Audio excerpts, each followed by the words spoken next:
बच्चों, आज हम सीखने जा रहे हैं द्विमीय और त्रिमीय आकृतियों की बारे में, जिनको कि हम क्या बोलते हैं अंग्रेजी में 2 डायमेंशनल एंड 3 डायमेंशनल फिगर्स।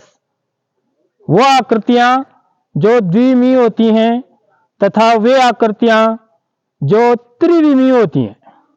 ठीक है, यानी कि जिनमें 2 विमाएं होती हैं। जैसे हम देखिए, जो पहली ये देखिए द्विमीय आकृतियां लिखा है मैंने। ठीक है, तो इस तरफ जो भी द्विमीय आकृतियां हैं उनके चित्र बने हुए हैं, आकृतियां बनी हुई हैं, और ये क्या है, उनके नाम है।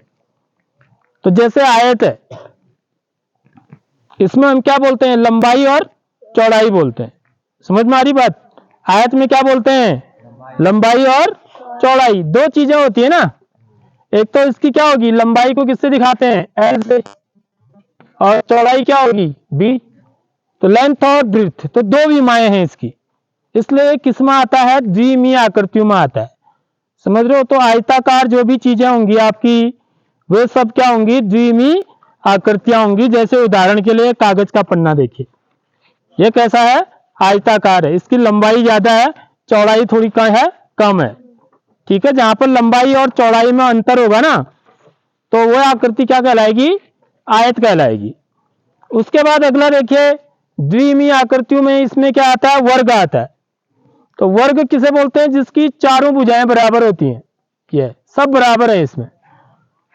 ठीक है, तो ये भी एक आयत ही है देखने में। तो समझ रहे हो बात, क्या है, वैसे है आयत है, लेकिन एक ऐसा आयत है जिसकी चारों भुजाएं कैसी हैं, बराबर हैं। तो देखिए मेरे पास पड़ा हुआ है यहाँ पर, ये देखिए, इसको क्या बोलेंगे हम, वर्ग बोलेंगे। ये वर्गाकार है। कागज का पन्ना कैसा है, आयताकार, तो उसको क्या बोलेंगे, आयताकार। तो ऐसे ही हमारे परिवेश में ना बहुत सारी चीजें कैसी हैं, कुछ चीजें आयताकार हैं और कुछ चीजें कैसी हैं, वर्गाकार हैं। समझ लो बात? तो आप पता करके लाएंगे कौन सी चीजें आयताकार हैं और कौन सी चीजें वर्गाकार है। उसके बाद जो अगली आकृति आती बच्चों, ऐसी आकृति देखो, ऐसे भी देखा होगा ना तुमने, क्या होता है ऐसा, हाँ ना त्रिभुज तो है, इसको त्रिभुज बोलते हैं हम। ऐसी आकृति को क्या बोलते हैं, त्रिभुज बोलते हैं।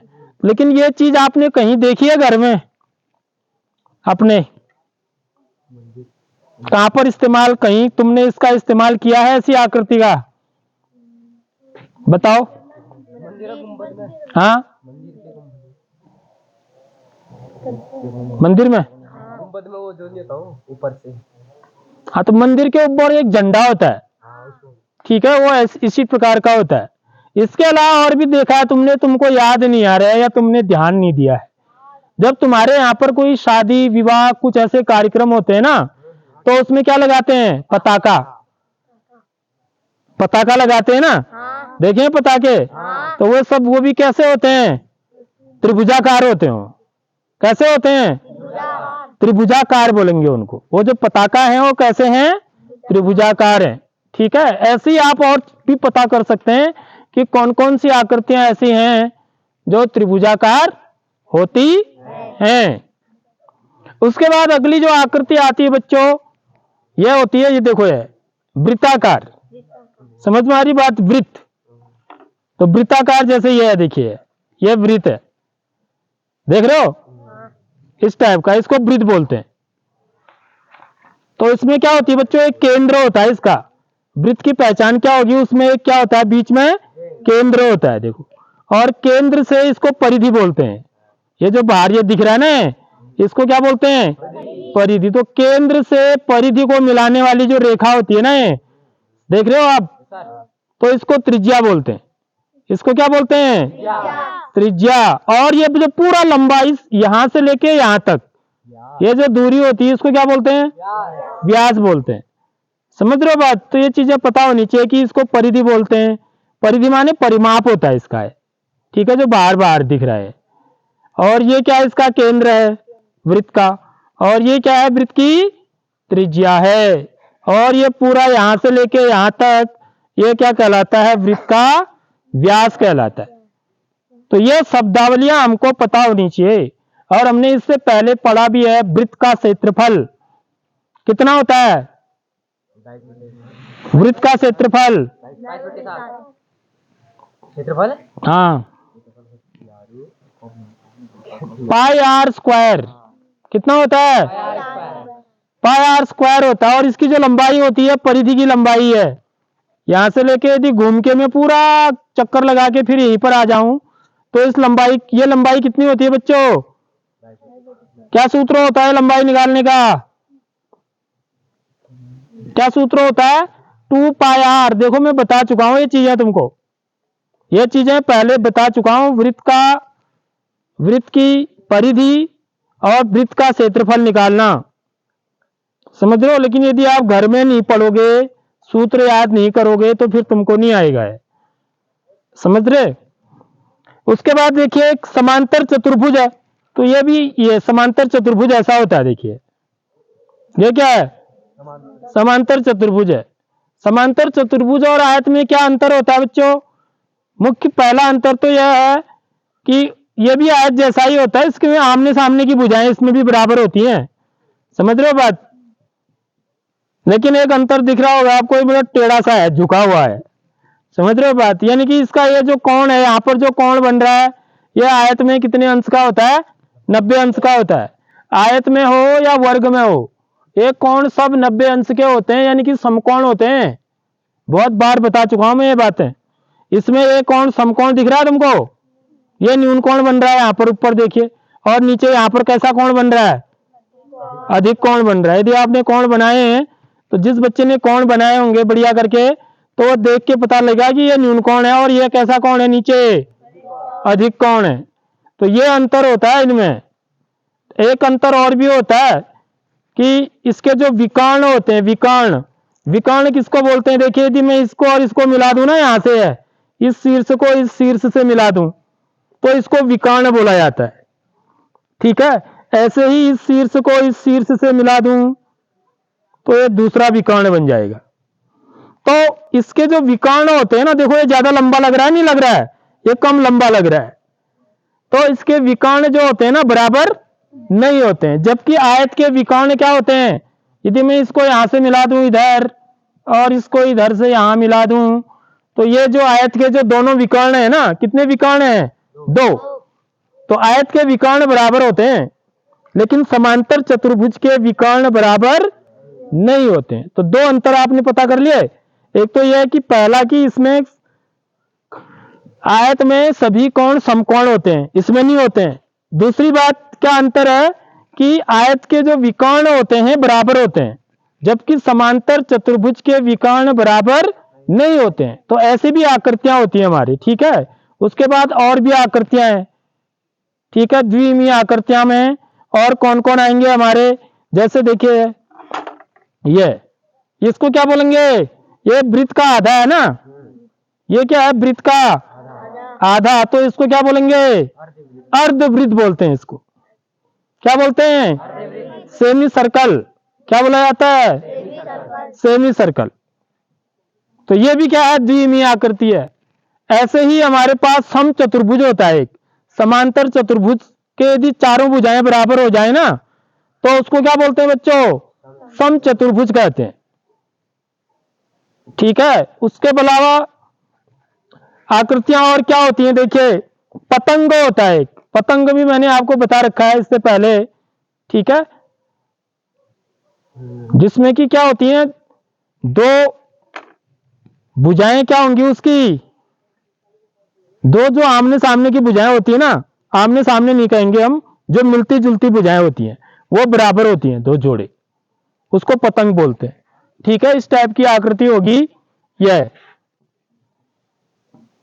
ये आपस में बराबर होंगे और ये आपस में बराबर होंगे। ये ऐसी आकृति को क्या बोलते हैं हम, पतंग बोलते हैं। उसके अलावा एक आकृति और होती है जिसको कि हम क्या बोलते हैं बच्चों, समलंब बोलते हैं। देखो ये ऐसी भी आकृति हो सकती है, इसको समलंब बोला जाता है। इसकी क्या पहचान होती है, इसकी पहचान ये होती है कि यहाँ पर ये वाली भुजा इस भुजा की क्या होती है बच्चों, समांतर होती है, बस यही पहचान होती है। यदि एक जोड़ा भुजाओं का समांतर है तो ऐसी आकृति को हम क्या बोलते हैं, समलंब कहते हैं। ठीक, तो ये भी क्या है, द्विमीय आकृतियां ही हैं। समझ रहे हो बात? तो आपको द्विमीय और त्रिमीय आकृतियों में भेद करना वो बता रहा हूं मैं यहां पर। तो सबसे पहले हमको समझना है कि द्विमीय आकृतियां कौन कौन सी होती हैं।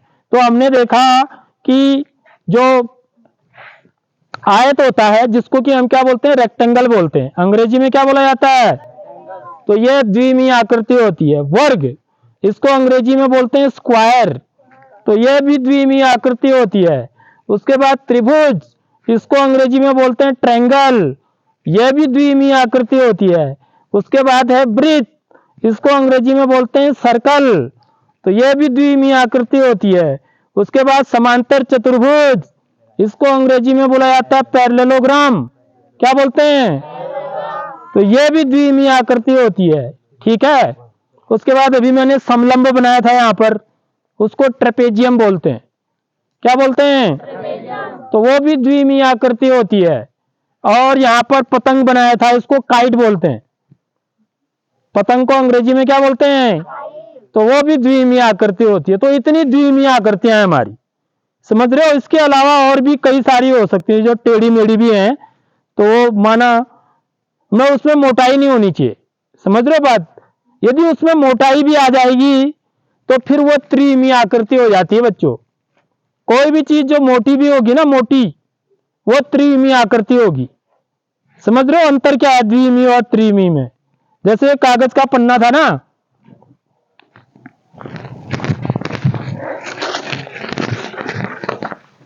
ये देखिए, ये कागज का पन्ना मोटा है, बहुत ही पतला है, देखो ये। यदि इसको मोटा भी बना दिया जाए ना, तब फिर यह द्विमीय आकृति नहीं कहलाएगी, फिर त्रिमीय हो जाएगी है। समझ रहे हो बात। अब देखिए त्रिमीय आकृतियां का उदाहरण क्या होंगे। देखिए सबसे पहले है घनाभ। देखो इस प्रकार की जो आकृति होती है ना, जैसे माचिस की डिब्बी देखी होगी आपने, माचिस की डिब्बिया, बक्सा, ठीक है, बक्सा जो होता है हमारा।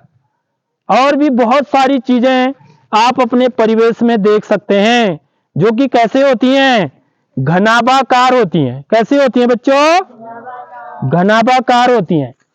यानी कि इसमें 3 विमाएं होती हैं। देखो इसको घनाभ को, इसमें इसको क्या बोलते हैं बच्चों, लंबाई L, लंबाई, इसको क्या बोलेंगे, चौड़ाई B से दिखाते हैं।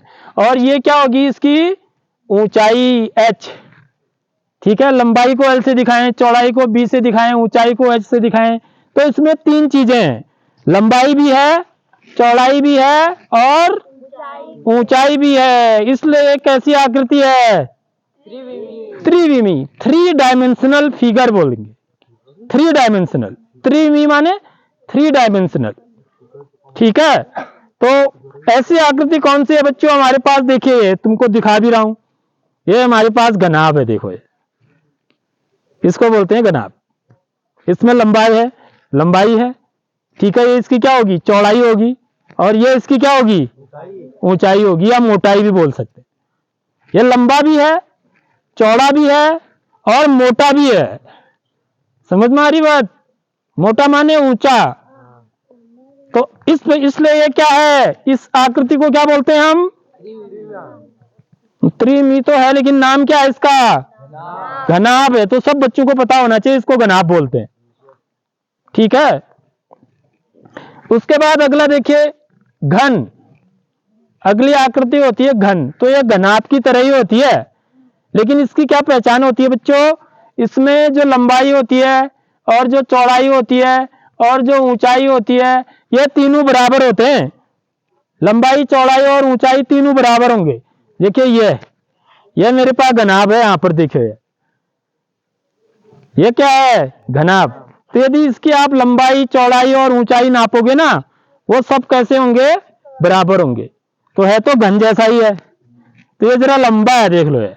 यदि मैं इसकी अगर मैं ऊंचाई देखूं तो लगभग दोनों की वजह से ऊंचाई भी थोड़ी ज्यादा है इसकी, लेकिन ये लंबा ज्यादा है ना, देख रहे हो, इसलिए घनाभ है। इसमें क्या, जितना लंबा है उतना ही चौड़ाई भी है और उतना ही मोटा भी है या ऊंचा भी है। इसलिए इसको क्या बोलते हैं बच्चों, हम घन बोलते हैं। इसको अंग्रेजी में क्यूबॉइड बोला जाता है। क्या बोलते हैं घनाभ को अंग्रेजी में? क्यूबॉइड। और घन को क्या बोलते हैं? क्यूब। घन को क्या बोलते हैं?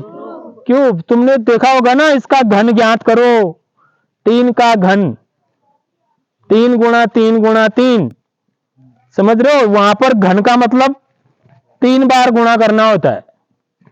एक घन का मतलब होता है, घन बोलते हैं जिसको हम घर में, वो अलग चीज है। हाँ, वो घन है वो, हालांकि घन भी बोल देते हैं कई उसको, जो जिससे पत्थर तोड़ते हैं, ठीक है, तो वो अलग चीज है। ये घन जो है ये अलग चीज है। देखो ये इस प्रकार की आकृति है घन, घनाकार। क्या बोलेंगे? कोई आकृति देखी है तुमने ऐसी अपने जिसको आप इस्तेमाल करते हो? घनाकार आकृति के नाम बताओ, ऐसे सवाल पूछे जा सकते हैं तुम्हारे, ठीक है। 2 घनाकार आकृतियों के नाम बताओ। पासा, बिल्कुल सही बताया, जिससे लूडो खेलते हैं ना। हाँ, एक तो पासा हो गया, और दूसरा एक मैजिकल क्यूब होता है, मैजिकल क्यूब बोलते हैं ना, जिसको घुमा करके हम रंग बिरंगे होते हैं जो, ठीक है। तो वो भी कैसा आकार का होता है? घनाकार आकार का होता है, ठीक है। और हाँ, क्या बोल रहे हैं?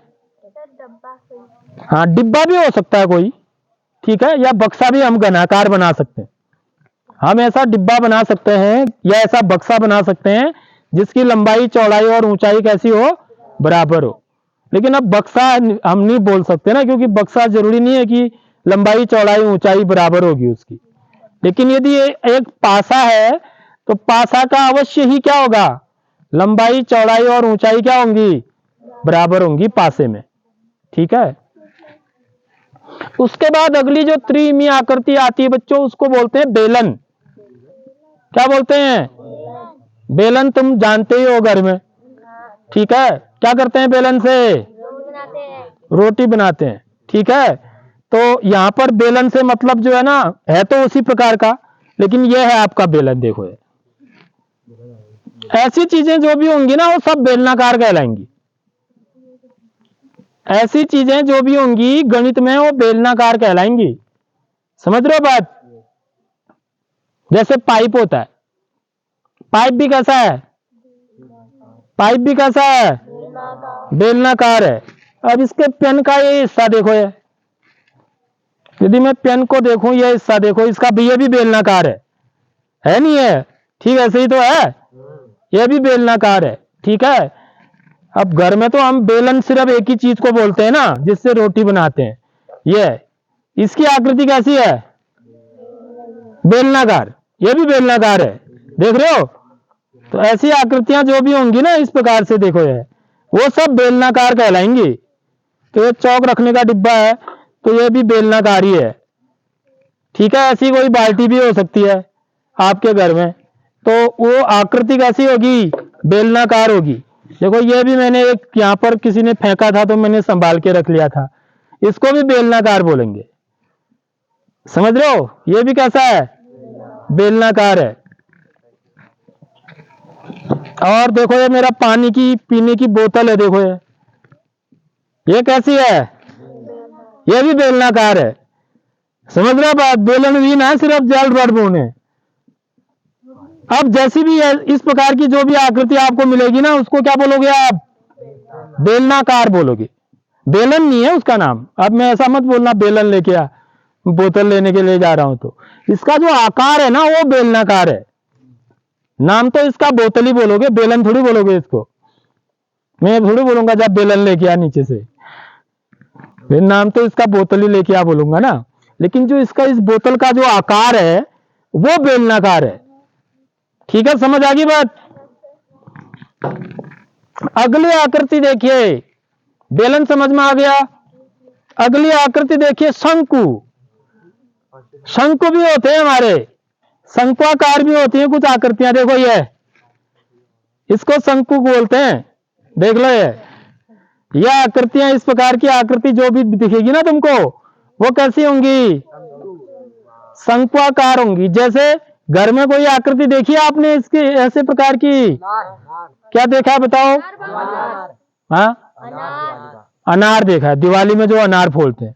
और बर्थडे की टोपी। हाँ, जो बर्थडे की टोपी होती है, बर्थडे के दिन जो टोपी पहनाई जाती है ना, वो भी ऐसी आकार की होती है। ठीक है, तो ऐसे आप कई सारे उदाहरण बता सकते हैं जो कि कैसे होते हैं, शंक्वाकार होते हैं। तो ये याद रखना है कि इस प्रकार की जो आकृति होगी उसको हम क्या बोलते हैं बच्चों, शंकु बोलते हैं। अंग्रेजी में बोला जाता है कोन। क्या बोलते हैं? ऐसी जो आइसक्रीम खाने वाली कीप होती है, ऐसे खाते हो। देखो उत्तरायणी के मेले में खूब खा रहे थे लोग। गए थे तुम नीचे केदारेश्वर मैदान में? हाँ, तो ऐसे ही पकड़ करके खा रहे थे। तो उसको पूरा इसको सहित खा लेना होता है। ठीक है, इसके अंदर का ही नहीं, बाहर का भी खा लेते हैं उसमें। कितने बच्चों ने खाई हो? अच्छी लगी? हाँ, ठीक ठाक थी, मतलब बहुत अच्छी नहीं थी, मीठा कम था। हाँ, तो आगे बच्चों बात समझ में, शंक्वाकार आकृतियां क्या होती हैं। उसके बाद अगला आता है, देखिए गोला। देखो ये हम कई बार वृत्त और गोला एक ही को बोल देते हैं। तो वृत्त तो ऐसा होता है, देखो बच्चों, वृत्त तो हमारा ऐसी ये वृत्त है, समझ रहे हो। जबकि गोला क्या है, देखो मेरे पास बॉल भी पड़ी थी यहाँ पर, लेकिन किसी बच्चे ने साफ कर दी है। ठीक है, अब वो बॉल तो खेलने के काम की भी नहीं थी, लकड़ी की थी वो, तो इसलिए देखो अब मैं ये ला गया हूं बड़ी बॉल। ठीक है, इसको कोई ले भी नहीं जा सकता, ले जाएगा तो पता लग जाएगा। तो ये क्या है बच्चों, ये गोला है मेरा। समझ में आ रही बात? ऐसी आकृति जो भी होगी उसको क्या बोलोगे आप, गोला बोलोगे। ये ऐसी आकृति जो होगी उसको क्या बोलोगे, वृत्त बोलोगे। और चित्र जब बनाते हैं ना, दोनों का तो एक ही जैसा बनता है। ये तो जो जिसमें मैं चित्र बना रहा हूं, ठीक है, मैं चित्र किसमें बना रहा हूं, श्यामपट्ट में। ये कैसी आकृति है, यह द्विमीय आकृति है। समझ रहे हो बात? तो द्विमीय आकृतियों में त्रिमीय चीजें बनानी ना जरा कठिन होती हैं, इसलिए आपको दिखा के बता रहा हूं। क्योंकि श्यामपट्ट तो मेरा द्विमीय है, मेरे को इसमें क्या बताना है, त्रिमीय चीज बतानी है। तो जरा कठिन है ना इसको इसमें बनाना। कैसे बनाओगे बॉल को इसमें? बन सकता है? इसको तो बना सकता हूं मैं, इसको यहां चिपका दूंगा। बॉल को कैसे बनाओगे इसमें? समझ रहे हो? तो इसलिए हमको ऐसे ही समझना होता है। मैंने यहां पर ऐसा कर दिया जरा सा, तो इससे पता लग रहा है कि ये बॉल है, ये पता लग रहा है कि ये वृत्त है। समझ रहे हो? जैसे आपकी जो चूड़ी होती है, चूड़ी कैसी है बच्चों, वृत्ताकार है वो भी। समझ रहे हो? तो देखो ये छोटा वाला है, देखो ये इतना ही सब बचा है मेरे पास। ठीक, इसको बोलते हैं, देखिए ये भी त्रिमीय आकृति है बच्चों। जैसे वृत्त का आधा ना, देखो ये वृत्त को मैंने दो हिस्सों में काट दिया, बराबर हिस्सों में, तो इसको क्या बोलते हैं, अर्धवृत्त। ऐसे ही मैंने गोले को भी दो हिस्सों में काट दिया बीच से, जैसे जैसे आलू काटते हो, टमाटर काटते हैं। ठीक है, तो इसको क्या बोलेंगे, अर्धगोला बोलते हैं। ठीक है बच्चों, तो हम ये चीजें क्यों सिखा रहे हैं बच्चों आपको, क्योंकि आने वाले क्लासों में आपको क्या करने हैं, इन त्रिमीय आकृतियों के क्या निकालने हैं बच्चों, क्षेत्रफल निकालने हैं। पृष्ठीय क्षेत्रफल बोलते हैं उनको, क्या बोलते हैं, और आयतन। समझ रहे बात? पृष्ठीय क्षेत्रफल और आयतन निकालने। द्विमीय आकृतियों के क्या निकालते हैं हम, परिमाप और क्षेत्रफल। इनके परिमाप और क्षेत्रफल निकालते हैं। इनके क्या निकालते हैं, पृष्ठीय क्षेत्रफल और आयतन। पृष्ठीय क्षेत्रफल क्यों, क्योंकि इनमें ना बहुत, जैसे इसमें पेंट लगाया है ना, पेंट, ये देखो नीला पेंट लगाया है। तो नीला पेंट कहां कहां लगाया है, देखो यहां भी लगाया है, यहां भी लगाया है, यहां भी लगाया है, यहां भी लगाया है, यहां भी, यहां भी। तो बहुत सारे, ये सब क्या है बच्चों, आयत है। देख लो ये एक आयत है, आयतों को मिला के बनाए। समझ में आ रही बात? आयत और वर्ग को मिला के, कुछ आयत होंगे इसमें, कुछ वर्ग भी हो सकते हैं। ठीक है, घनाभ में, और घन में जो होंगे वो सारे के सारे क्या होंगे, वर्ग होंगे। देख लो ये एक वर्ग है, ये भी एक वर्ग है, ये भी एक वर्ग है। तो कुल कितने पृष्ठ हैं इसमें बच्चों, 6 पृष्ठ हैं। तो 6 पृष्ठों का क्षेत्रफल निकाल के जब जोड़ेंगे, समझ रहे हो, तो उसका क्या कहलाएगा? पृष्ठीय क्षेत्रफल कहलाएगा। ऐसे ही देखो बेलन में देखिए, इसमें ये क्या दिख रहा है आपको? यहां से है वृत्त है, देखो ले वृत्त दिख रहा है, यहां से है। गोला बोल रहा है कोई बच्चा, अभी बता दिया, जबकि मैंने गोला अलग चीज होती है। ये वृत्त दिख रहा है, ये भी क्या दिख रहा है? वृत्त दिख रहा है। तो यहाँ पेंट किया है, यहाँ पेंट किया है, जहां जहां भी पेंट किया है ना बच्चों, उसको हम क्या बोलते हैं? पृष्ठीय क्षेत्रफल बोलते हैं। समझ रहे हो बात? ये जो आकृति दिख रही है, इसके जहां जहां भी पेंट कर रखा है लाल है, कहां किया है इसके पेंट? है पृष्ठीय क्षेत्रफल में। समझ रहे हो बात? आयतन क्या होता है? आयतन का मतलब होता है इसको बनाने में कितनी लकड़ी लगी है। ये लकड़ी का है ना, इसको बनाने में कितनी लकड़ी लगी है उसकी मात्रा यदि हम निकालेंगे, ठीक है, तो वो उसका क्या कहलाएगा? आयतन कहलाएगा। या इसके अंदर यदि ये अंदर से खोखला होता, ठीक है, तो इसके अंदर कितना पानी आएगा या कितनी हवा आएगी, वो सब क्या कहलाता है? इसका आयतन कहलाता है। समझ रहे हो? और जहां हम पेंट करते हैं देखो, वो क्या कहलाता है? पृष्ठीय क्षेत्रफल कहलाता है। आगे बात समझ में? तो क्षेत्रफल और आयतन को भी समझ लेना जरूरी है। आयतन माने इसमें लकड़ी कितनी लगी है, क्षेत्रफल माने जहां पेंट कर रखा है वो वाला भाग। समझ रहे हो? वो क्षेत्रफल कहलाता है।